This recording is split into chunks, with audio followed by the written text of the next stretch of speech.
الشيطان الرجيم. بسم الله الرحمن الرحيم. والتين والزيتون وطور سينين وهذا البلد الأمين.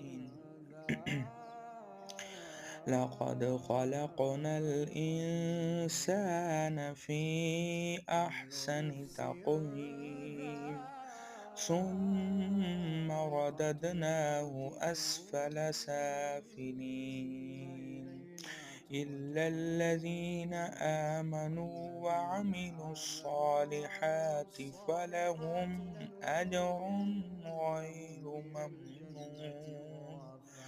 فما يكذبك بعد بالدين؟